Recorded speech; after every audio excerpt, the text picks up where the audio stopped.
ان میزوں کے اوپر دوڑتے تھے، ایک بندے کی ومز کے اوپر، ایک بندے کی خواہش کے تابع ہو کر کوئی پارٹی نہیں چل سکتی۔ آئیں ماضی کو وہ بھی کریکٹ کریں، ہم بھی اپنے ماضی کو کریکٹ کرنے، ہم سے بھی غلطیاں ہوئی ہیں، چارٹر آف ڈیموکریسی کو جو ہے وہ سائن کریں۔ Chairman P T I barrister Gohar کا کہنا ہے کہ پی ٹی آئی نے 6 کروڑ میں سے 3 کروڑ ووٹ لیے، کمزور ادارے کبھی مضبوط نظام کی بنیاد نہیں ڈال سکتے۔ ان کی 4 دہائیوں کے ثمرات یہ ہیں کہ آج عوام کے پاس نہ پانی ہے نہ ہی بنیادی ضروریات، چن کر ہمارے بندوں کو یہاں ایوان سے لے گئے۔ بلاول بھٹو کا شکریہ ادا کرتا ہوں کہ اس وقت انہوں نے کردار ادا کیا۔ میں اتنا کہوں گا کہ اگر آپ کو جمہوریت چاہیے تو اس کی اکائی ووٹ ہے۔ گلگت بلتستان میں بلاول بھٹو نے کہا کہ مسلم لیگ نواز کی 3 سیٹیں تھیں، مگر میں ان کی بات کو سیکنڈ کرتا ہوں۔ بلاول بھٹو یہ تو بتائیں کہ ان کی کتنی سیٹیں تھیں؟ ہماری سیٹیں کہا گئیں۔ کشمیر پر ہمارا موقف بہت کلیئر ہے، کشمیر پاکستان کی شہ رگ ہے، وہاں نیشنل ایکشن کمیٹی بنی ہوئی ہے۔ یہ بات تو صحیح ہے کہ 12 سیٹوں کی بات کس نے کی تھی؟ اس ملک کو یکجہتی اور استحکام کی ضرورت ہے۔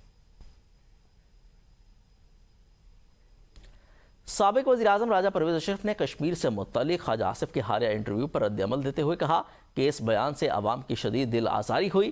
قومی اسمبلی میں اظہار خیال کرتے ہوئے راجہ پرویز اشرف کا کہنا تھا کہ کشمیر ایک انتہائی حساس معاملہ ہے جہاں آگ پر پانی ڈالنے کی ضرورت ہے نہ کہ تیل چھڑکنے کی۔ خواجہ آصف کو مخاطب کرتے ہوئے کہا کہ آپ خود کشمیری ہیں، آپ کو ایسی سویپنگ سٹیٹمنٹ نہیں دینی چاہیے تھی۔ خواجہ محمد آصف صاحب جو کہ بڑے سینئر سیاستدان ہیں، لیکن کل ایک انٹرویو ان کا آیا اور میں خواجہ صاحب کو یہاں یہ بتانا چاہ رہا ہوں کہ اس انٹرویو سے بہت بڑی تعداد میں عوام الناس پاکستان میں، کشمیر میں اور دنیا بھر میں بسنے والے کشمیریوں کے دل آزاری۔ لیکن حقیقت یہ ہے جناب اسپیکر کہ کشمیر ایک بہت ہی سینسٹیو علاقہ ہے اور وہاں پر اس کے بارے میں بات کرنے سے پہلے ہمیں بہت کچھ سوچنا پڑتا ہے۔ آپ خواجہ ہیں، آپ خود آپ کا کشمیری ہیں۔ کشمیر کے حالات کو کنٹرول کرنے کے لیے آج آگ پہ پانی ڈالنے کی ضرورت ہے۔ پھر کل کی بات ہے کہ ہمارے نوجوان چیئرمین نے کہا کہ لوانگے سارا کشمیر لوانگ۔ آپ تو اس آزاد کشمیر کی بات کر رہے ہیں، مقبوضہ کشمیر کے لوگ دفن ہوتے ہیں تو پاکستان کے پرچم میں ہوتے ہیں۔ تو اس طریقے سے سویپنگ سٹیٹمنٹ جو ہے جناب اسپیکر کسی طور پر بھی نہیں دینی چاہیے، اور خاص طور پر ایک بہت ہی سینئر ساتھی کو تو نہیں دینی چاہیے۔ تو میں، کیونکہ یہ ہمارے ساتھی ہیں، پارلیمنٹ میں تشریف فرما ہے، ہمارے وزیر دفاع ہیں، میں ان کی طرف سے راولہ کوٹ والے لوگوں سے معافی چاہتا ہوں، معذرت کرتا ہوں کہ یہ نہیں ہونا چاہیے۔ وزیراعظم شہباز شریف سے ارکان قومی اسمبلی کی الگ الگ ملاقاتیں۔ وزیر مملکت برائے ماحولیاتی تبدیلی شزرہ منصب اراکین قومی اسمبلی آسما ارباب عالمگیر، عامر طلال گوپانگ، میل پولین بلوچ، ایاس علی شیرازی اور نوشین افتخار کے ساتھ ساتھ مسلم لیگ نواز کے سینئر نائب صدر سید شاہ محمد شاہ کی الگ الگ ملاقاتیں ہوئیں۔ اراکین قومی اسمبلی نے مالی سال 2026-27 کا عوام دوست بجٹ پیش کرنے اور خطے میں امن قائم کرنے کے لیے پاکستان کے مؤثر سفارتی کردار پر وزیر اعظم کو خراج تحسین پیش کیا۔ ملاقاتوں میں متعلقہ حلقوں کے امور پر بات چیت ہوئی، ملک کی مجموعی اور سیاسی صورتحال پر بھی تبادلہ خیال کیا گیا۔